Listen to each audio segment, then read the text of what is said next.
salvação, a qual, começando a ser anunciada pelo Senhor, foi-nos depois confirmada pelos que a ouviram. Eu quero dar um tema ao sermão desta manhã: Jesus Cristo, 8 vezes incomparável. Jesus Cristo, 8 vezes incomparável. Vamos orar ao Senhor e vamos pedir que o Espírito Santo possa aplicar tudo aquilo que nós ouviremos nesta manhã ao nosso coração, para que nós possamos sair daqui alimentados, nutridos com a palavra do Senhor. Pai, nós queremos louvar e bendizer o Teu nome, porque o Senhor nos dá o grande privilégio de nos reunirmos como igreja do Senhor, de poder desenvolver a nossa comunhão uns com os outros, de podermos ouvir a Tua palavra, louvar o Teu nome, devolver aquilo que pertence ao Senhor, que são os nossos dízimos e ofertas. Senhor, que alegria, que dom dos céus, que presente, que o nosso coração realmente se encha de alegria nesta manhã. Senhor, em que tudo aquilo que nós aprendemos e aprendermos possa ser usado, Deus, na evangelização de outras pessoas, na exortação a alguns irmãos, na consolação a outros irmãos. Senhor, porque a Tua palavra não volta vazia. A Tua palavra transforma a nossa vida e transforma a vida das pessoas que nos circundam. Obrigado, Deus. Fala conosco através do Teu Espírito Santo. Em nome de Jesus. Amém. Esse versículo do capítulo 2, versículo 3, diz: como escaparemos nós se nós não atentarmos para uma tão grande salvação? Mas a coisa mais interessante é que durante todo o capítulo 1, o autor de Hebreus não descreve a salvação em nenhum momento. Ele descreve sim o autor da salvação, ou seja, Jesus Cristo. Então, meus irmãos, nós podemos concluir que a nossa salvação é grande, não pela salvação em si, mas a nossa salvação é grande por causa do autor da salvação, que é o Senhor Jesus Cristo. No capítulo 1, do versículo 1 ao versículo 3, nós faremos uma lista de 8 características que fazem de Jesus incomparável. 8 características que fazem de Jesus único. 8 características que nos levarão a entender por que a salvação conquistada por Ele é tão grande. Como eu disse, a salvação é grande, a salvação é imponente, é importante por causa do seu autor.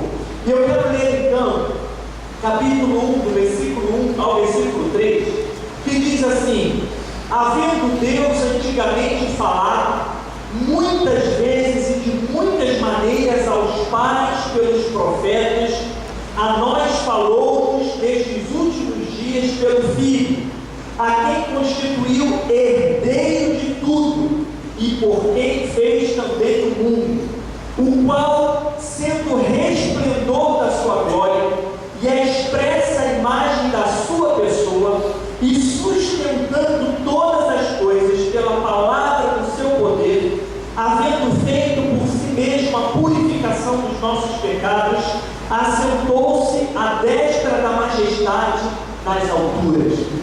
8 características que fazem de Jesus incomparável. 8 características que fazem de Jesus único. Nós que estamos estudando juntos o livro do Apocalipse, nós sabemos que os números na Bíblia têm significado. Por exemplo, o número 7 é o número da perfeição. 7 mais 1 é a excelência da perfeição.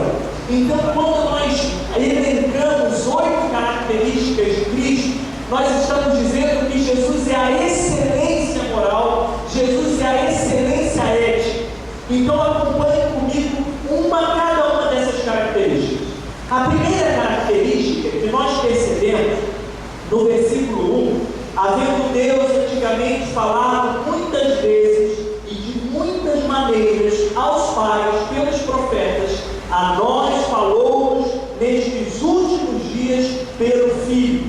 A primeira característica de Cristo é que Ele é a revelação definitiva de Deus. A nós falou-nos nos últimos dias pelo Filho. Agora, observe que coisa interessante. O autor de Hebreus diz: no passado, Deus falou de muitas maneiras, através de muitas pessoas, através de muitos profetas, mas nos últimos dias, Deus nos falou através do seu Filho, Jesus Cristo. Não existe nenhuma outra revelação que não a revelação que é Jesus. Não existe nenhuma outra novidade. Quando alguém diz, Deus me falou sobre uma determinada coisa, esta coisa precisa estar contida na palavra, porque Jesus é a revelação definitiva de Deus. Jesus é a encarnação da palavra de Deus. Não tem ninguém que seja superior a Cristo, e não existe nenhuma outra revelação que possa exceder, que possa ser novidade à revelação que é do Senhor Jesus. Quando nós ouvimos falar de qualquer outra revelação que não esteja na palavra, ou seja, quando nós ouvimos falar de qualquer outra revelação que não esteja na pessoa de Jesus Cristo, na verdade nós diminuímos o Senhor Jesus, nós diminuímos a eficácia da sua pessoa, porque Ele é a revelação definitiva de Deus. Jesus é a palavra encarnada. Ele mesmo se apresenta como o caminho, como a verdade e como a vida. Quem tem o caminho, quem tem a verdade, quem tem a vida, na verdade não precisa de mais nada. Jesus é o caminho. Se nós não quisermos errar, nós precisamos percorrer este caminho que é o Senhor Jesus. Jesus é a verdade. Nós não precisamos de outra verdade. Nós não precisamos de outra revelação. Nós não precisamos de novidade para que nós possamos viver a nossa vida e para que nós possamos ter paz para a nossa alma, porque Jesus é a verdade. Ele é a verdade. Algo interessante, irmãos, que na ciência não existe verdade. O que era verdade há 100 anos atrás não era mais há 50 anos atrás, e hoje mudou completamente. Mas Jesus é a verdade e Jesus é a vida. É o trio que nós precisamos para que a nossa alma tenha paz. Jesus é a revelação definitiva de Deus. Tudo aquilo que aparece como revelação, se não estiver de acordo com a palavra de Deus, se não estiver contida na palavra de Deus, esvazia o sentimento da palavra de que Jesus é a revelação definitiva. Amém? Se nós cairmos nessa de que Deus pode continuar a revelar novidades, sabe o que acontece? Nós colocamos Jesus de lado. Ele que é a palavra encarnada, a revelação definitiva de Deus, é completamente esvaziada, não é totalmente eficaz. Jesus é a revelação definitiva. Havendo Deus falado no passado pelos profetas de muitas maneiras, agora nos falou de um único modo, através do Filho, que é a palavra encarnada. Amém? Mas a palavra de Deus diz também que Jesus é o herdeiro de todas as coisas. Lá no versículo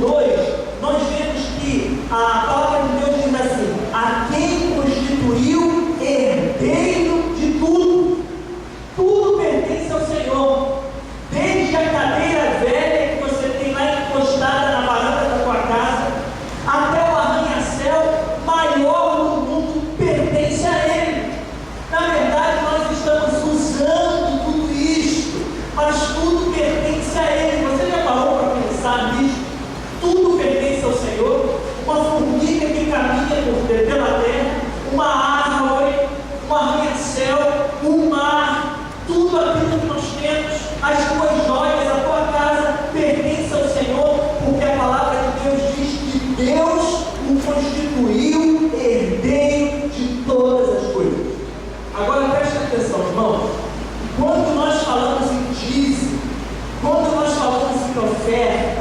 Na verdade, quando eu dizimo na casa de Deus, quando eu oferto na casa de Deus, eu não somente estou quebrando o jugo do materialismo na minha vida, mas eu estou reconhecendo que isto é um fato e que é verdade, que Ele é o herdeiro de todas as coisas.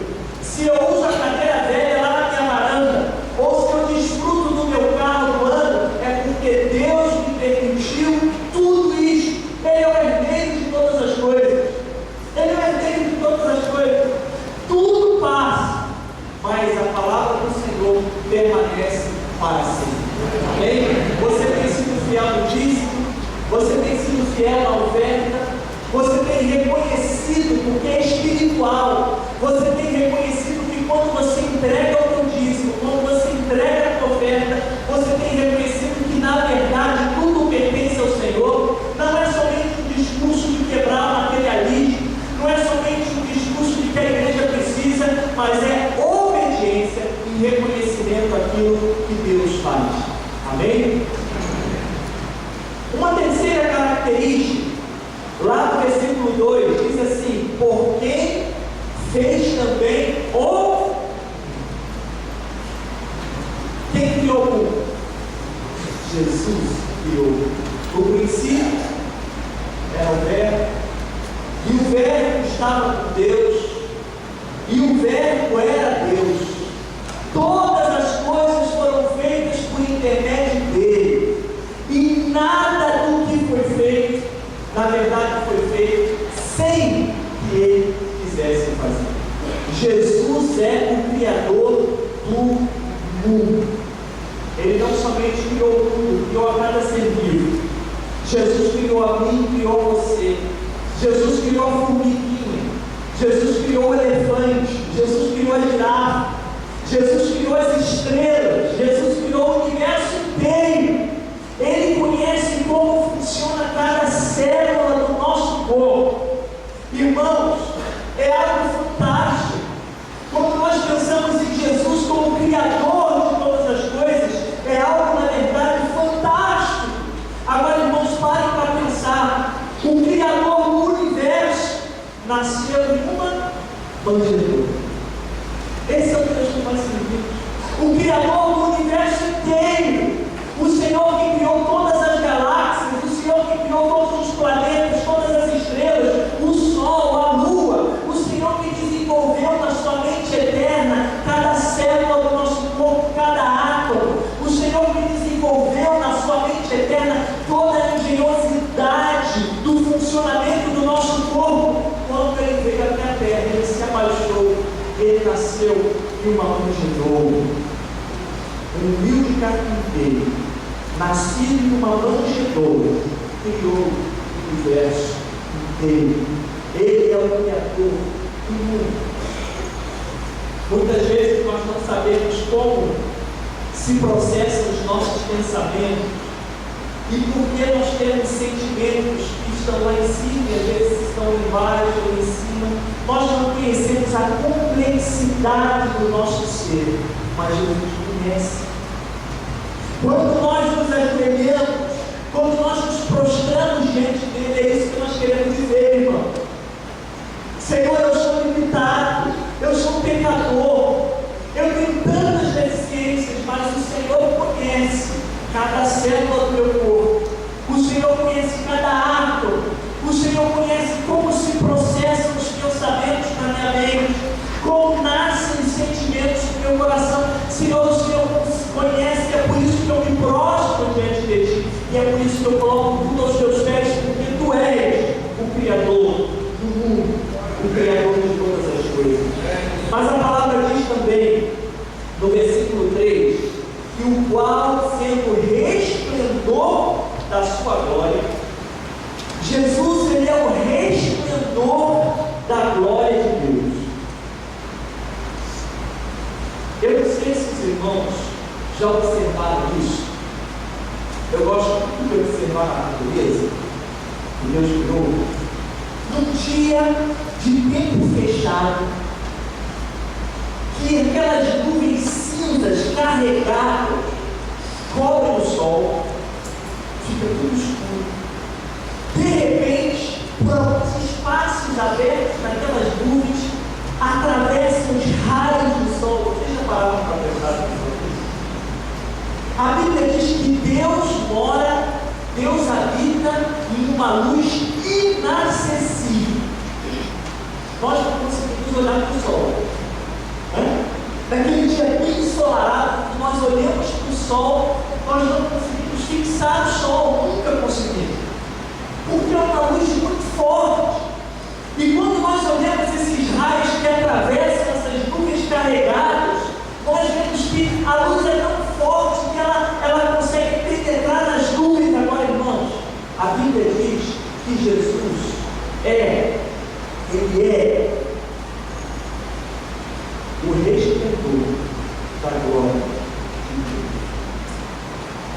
Meus amados, a glória de Deus é tão forte, a glória de Deus é tão poderosa, que assim como nós somos, nós não poderíamos contemplar a sua glória. Nós precisaríamos de corpos glorificados. Já parou para pensar nisso? A palavra de Deus diz que um dia Jesus vai voltar. Pode ser amanhã, pode ser daqui a uma semana, daqui a um mês, daqui a um ano, daqui a 10 anos, mas um dia Jesus vai voltar. E nós não vamos subir para o céu assim. A Bíblia diz lá em Tessalonicenses que aqueles que morreram em Cristo vão ressuscitar, e aqueles que estarão vivos por ocasião da volta de Jesus vão ser transformados, e nós subiremos para encontrar com Ele nos ares.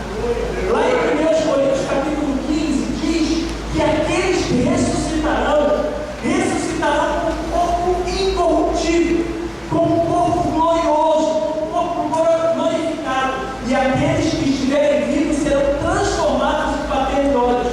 Nós receberemos corpos glorificados para que nós possamos contemplar a glória de Deus. Jesus, Ele é o resplendor da glória de Deus. Ele é o resplendor da glória. Amém? Mas Jesus é também, lá no versículo 3, a expressa imagem da sua pessoa. Você quer conhecer o caráter de Deus? Olha para Jesus. Quer conhecer a personalidade de Deus? Olha para Jesus. Quer saber como Deus age, como Deus sente? Quer conhecer exatamente Deus? Olha para Jesus. A Bíblia diz que Ele é a exata imagem de Deus. Agora, irmãos, olha que coisa interessante. A palavra de Deus diz que Jesus é o unigênito Filho de Deus. A palavra usada aqui no grego é a palavra monogênese, único da mesma essência, único com a mesma essência do Pai. Quando eu ensino Trindade para as pessoas que estão começando na vida cristã, eu utilizo um elemento que todos conhecem, o plástico. Com o plástico, nós podemos criar vários utensílios diferentes. Agora imagine, com 100 gramas de plástico eu faço um pratinho, com outras 100 gramas eu faço um garfo, e com outras 100 gramas eu faço uma faca. Na verdade é tudo plástico e é por 100 gramas. O que muda é o formato e a utilidade. É justamente isso que a Bíblia fala quando apresenta Jesus como o unigênito de Deus, o monogênito de Deus, o único com a mesma essência do Pai. A essência que está no Pai, está no Filho e está no Espírito Santo. Jesus, Ele é a expressa imagem da pessoa de Deus. É o reflexo daquilo que Deus é, daquilo que Deus pensa, sente e age com Deus. Amém? Mas a Bíblia diz que Ele também sustenta todas as coisas pela palavra do seu poder, e sustentando todas as coisas pela palavra do seu poder. Presta atenção. Eu creio que a Bíblia é inerrante. Eu creio que tudo aquilo que está escrito é verdade absoluta. A Bíblia diz que Jesus sustenta todas as coisas pela palavra do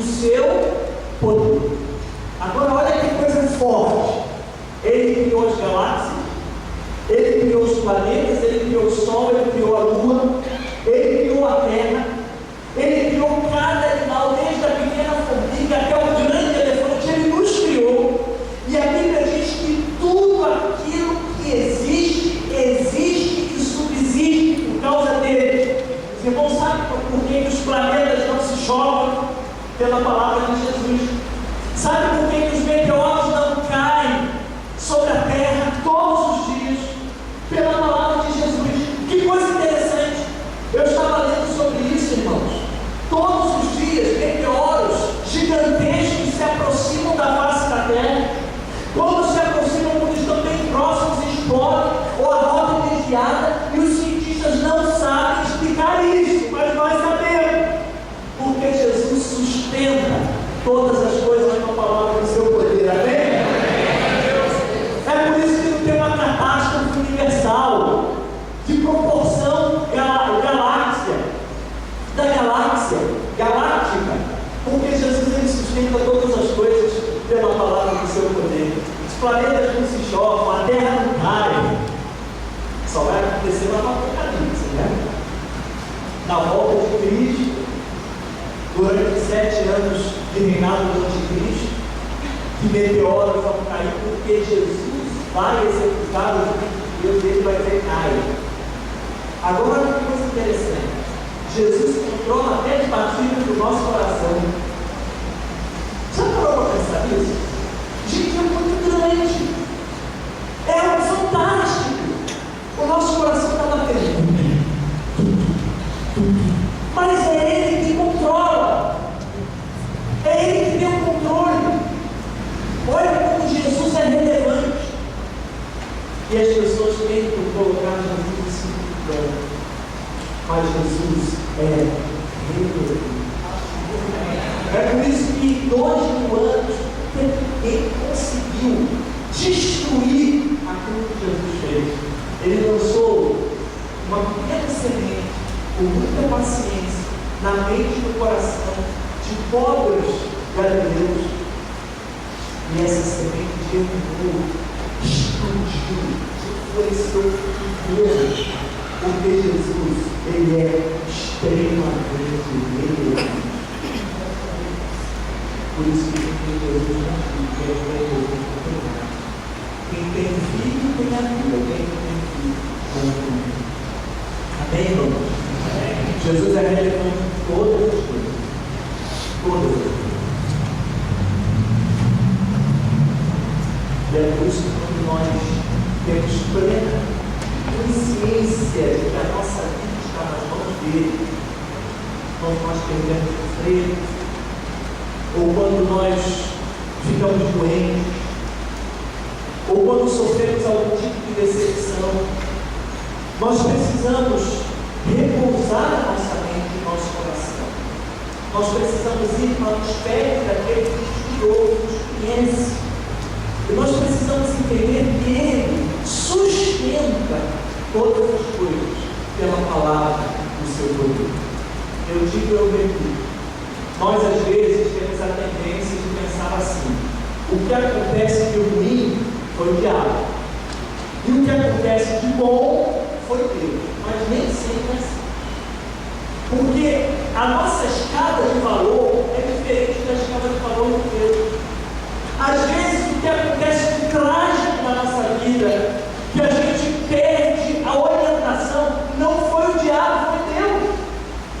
É difícil entender isso, mas basta olhar para a Bíblia, José no Egito e tantos outros.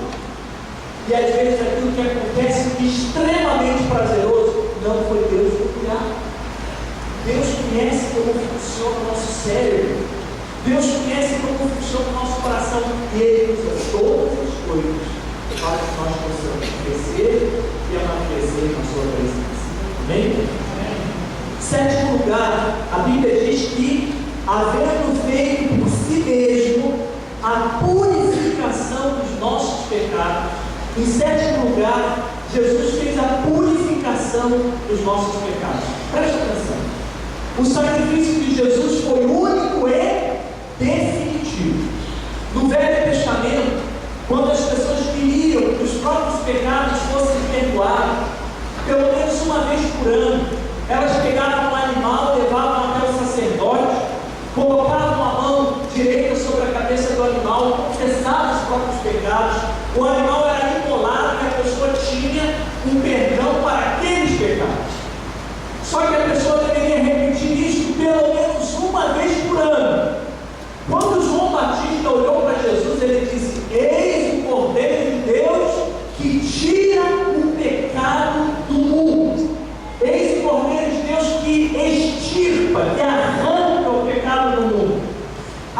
pastor, se Jesus fez isso de uma vez por todas, por que tem tanto pecador no mundo? Por que tem tanta desgraça no mundo? Porque, irmãos, para que isso tenha efeito, eu preciso crer. Jesus, quando morreu na cruz, era um cordeiro, era como se todos nós tivéssemos as nossas mãos direitas sobre a cabeça dele, confessando todos os nossos pecados, desde o primeiro dia de vida até o último dia de vida, quando o fôlego será tirado. É como se nós estivéssemos transferindo para Jesus todos os nossos pecados. E quando ele morre naquela cruz, Jesus perdoa os nossos pecados do passado, do presente e do futuro. Jesus perdoa os nossos pecados que nós cometemos, os que nós estamos cometendo e aqueles que nós cometeremos ainda. Mas para isso, nós precisamos entregar completamente as nossas vidas em suas mãos, receber o Espírito Santo na experiência do batismo do Espírito Santo, caminharmos em novidade de vida. Então aquilo terá efeito na nossa vida.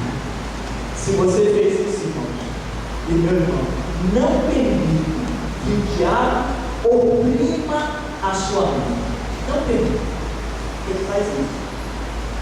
Eu sempre ouvi aqui nesta igreja do nosso pastor que pecado confessado é pecado perdoado.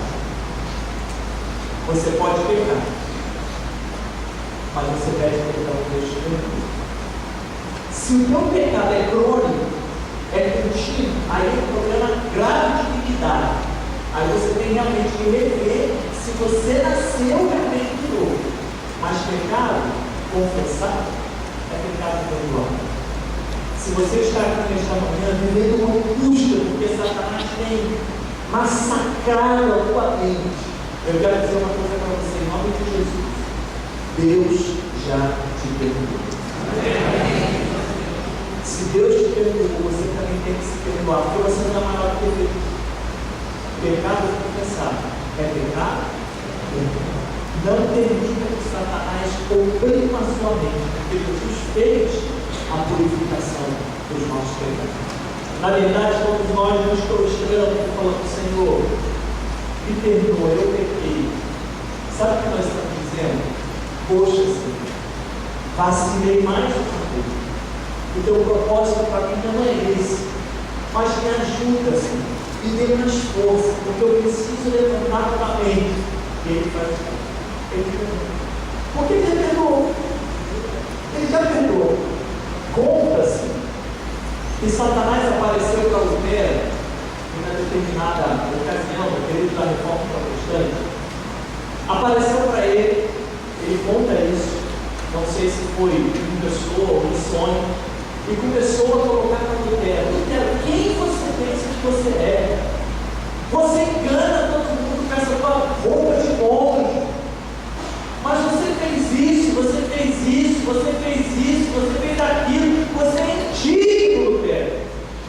Aí Lutero não se deixou intimidar, sabe o que ele fez? Ele falou para o diabo: é verdade, eu fiz isso, eu fiz isso, eu fiz isso, e fiz mais ainda que você esqueceu, eu fiz isso, isso e isso, mas eu fui lavado, fui remido pelo sangue de Jesus e a minha salvação é por graça. Então sai de reto com Satanás. Não é assim? Hã? Não é assim. Se Satanás quer enumerar os nossos pecados, ele vai se perder, porque ele é onisciente, ele sabe. Então ele está citando um pecado só meu, irmão. Que maravilha! Quer dizer que ele não conhece tudo. Eu não estou valorizando o pecado, nem exaltando o pecado. Eu só estou dizendo o seguinte: o que o diabo procura fazer na tua mente é ineficiente, porque Jesus já fez algo extraordinário. Ele limpou a tua mente, limpou o teu coração. Não dê ouvido ao diabo. O sacrifício de Jesus é único e definitivo. E por último, a palavra de Deus diz que ele assentou-se à destra da majestade mais alta. Jesus é Deus. Ele deixou a sua glória, se tornou homem, deixou este planeta, ou para os patrões. É algo fantástico. Se nós pararmos para pensar, foi Ele que criou o mundo. Foi Ele que projetou cada átomo. Foi Ele. Foi por intermédio dele. Se a gente para pensar na grandeza disso, nós iríamos abraçar nossa fé com tanta força que as pessoas lá fora, vendo o brilho de Jesus na nossa vida, iam correr para a igreja. É algo grande demais. Mas nós, às vezes, ficamos esperando que o mundo reconheça Jesus para a gente se sentir um pouco melhor, porque não vai reconhecer porque o percebe espiritualmente. O mundo não tem acesso a essas informações, nem as experiências que nós temos. A Bíblia diz que esse Deus extraordinário deixou a sua glória. Pensa que é fácil? Você pensa que é fácil? Às vezes a gente está lá passando por problema de todos os tipos, e o que a gente fala? Seria melhor que não assim. Que vida difícil! Agora imagina para Deus. Se a gente não tinha uma vida anterior, quando passamos por problema, a gente coça a cabeça, fica desesperado, porque é difícil às vezes a vida. E ao contrário, nós devemos celebrar a vida, porque a vida é um grande dom de Deus. Imagina, deixa a sua glória, assume a forma de homem, fica bem, sofre, passa por tudo aquilo que o homem passou, morre na cruz. Gente, o que Deus fez para se comunicar com nós, conosco, miseráveis pecadores, foi algo fantástico. Às vezes, quem é patrão tem dificuldade de sentar e conversar com o empregado da própria casa, porque existe a mentalidade de que tem que fazer uma separação. Besteira. Pessoa que discrimina, qualquer tipo de discriminação, é uma pessoa pequena, não entendeu a grandeza da humanidade e do ser humano. Mas se nós temos dificuldade, às vezes, irmãos, o que Jesus fez? O que Ele fez? O que Ele fez? É como se o elefante se abaixasse para falar com a terra. Ele colocou a forma de homem porque ele quis que tudo aquilo que estava na mente e no coração dele chegasse até nós de uma forma simples que nós pudéssemos entender. E é por isso que não existe nenhum outro tipo de revelação fora da revelação de Deus. Porque todo esse trabalho que Deus teve, entre aspas, para se tornar homem, chegar até nós, não pode ser substituído. Aqui está a revelação de Deus para o mundo. Amém? Tem um texto que eu gosto muito, e eu quero terminar a minha palavra lendo este texto, que se encontra em Filipenses capítulo 2, do versículo 5 ao versículo 11. Esse é o texto que eu mais amo da palavra de Deus, porque ele fala de forma clara, de forma direta, quem é o Senhor que nós cremos. Filipenses 2, 5 adiante diz assim: de sorte que haja em vós o mesmo sentimento que houve também em Cristo Jesus, que sendo em forma de Deus, não teve preocupação em ser igual a Deus, mas aniquilou-se a si mesmo, tomando a forma de servo, fazendo-se semelhante aos homens, e achado na forma de homem, humilhou-se a si mesmo, sendo obediente até a morte de cruz. Pelo que também Deus o exaltou soberanamente, e lhe deu um nome que é sobre todo nome, para que ao nome de Jesus se dobre todo o joelho dos que estão nos céus, na terra e debaixo da terra, e toda a língua confesse que Jesus Cristo é o Senhor, para a glória de Deus. Como escaparemos nós se não atentarmos para uma tão grande salvação. A salvação é grande, porque o Salvador é a revelação definitiva de Deus, é o herdeiro de todas as coisas, é o Criador do mundo, é o redentor da glória de Deus, é a expressa imagem da pessoa de Deus, sustenta todas as coisas pela palavra do seu poder, fez a purificação de nossos pecados e assentou-se à destra da majestade mais alta. Senhor, nós queremos louvar e dizer o teu nome, porque o Senhor operou em nós uma grande salvação. E essa salvação, nós vimos esta manhã grande, não pela salvação em si, mas porque grande foi o Salvador. Que nós possamos viver juntos com este Salvador, que foi capaz de tudo para chegar até cada um. Obrigado, Senhor, por tudo desta manhã. Nós louvamos e bendizemos todas as coisas em nome de Jesus. Amém.